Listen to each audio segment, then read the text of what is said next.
Buju, wago shindagu migizi indodem, gazaga squaji mekag, indunjaba. We are not a nation of immigrants. We are a nation with immigrants, with Native Americans, and with enslaved Africans in its origin. This quote by the intrepid scholar of African American studies, Cornel West, says it quite poignantly, and it could never be a more timely or important reminder than right now. A lot of Americans forget that 30 million American citizens are the direct descendants of human beings who did not decide to immigrate here, but were brought here in chains against their will from Africa. And the Black community have included people who've held the highest offices in the United States of America, who have been inventors, scholars, politicians, public figures, have shaped American culture, music, and so much more. And to lump that community together with immigrants is to ignore, marginalize, or render invisible the oppressions that they endured, or the resiliency and grace that they have mustered in making America their home in spite of all that history. Native Americans comprise 10 million among the American citizenry today. And Native Americans have also shaped America in fundamental ways. It's not simply the foods that we introduce to the rest of the world that include staples like the potato, corn, and the tomato, which revolutionized food around the world. But they include fundamental ideas that have made America what it is.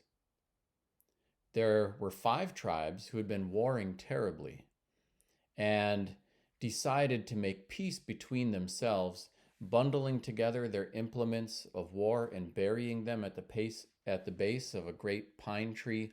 This is where we get the saying to bury the hatchet. And from then on had established the so-called Iroquois Confederacy, otherwise known as the Haudenosaunee people.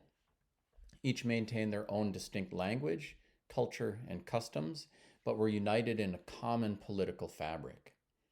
American founding fathers, Jefferson and Franklin, both studied the Iroquois Confederacy and wondered, could we take these older ideas that the Greeks developed about voting, or that the Romans developed about a Senate, and have something different here in America?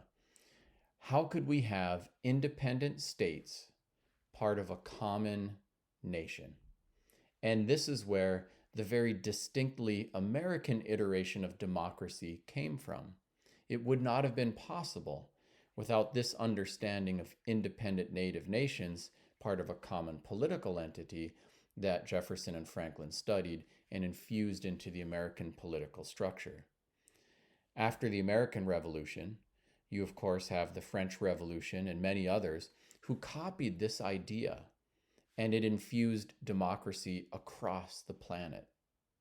To say we are a nation of immigrants is to ignore and render marginalized and invisible these and the many other contributions Native Americans have made to making America the place that it is.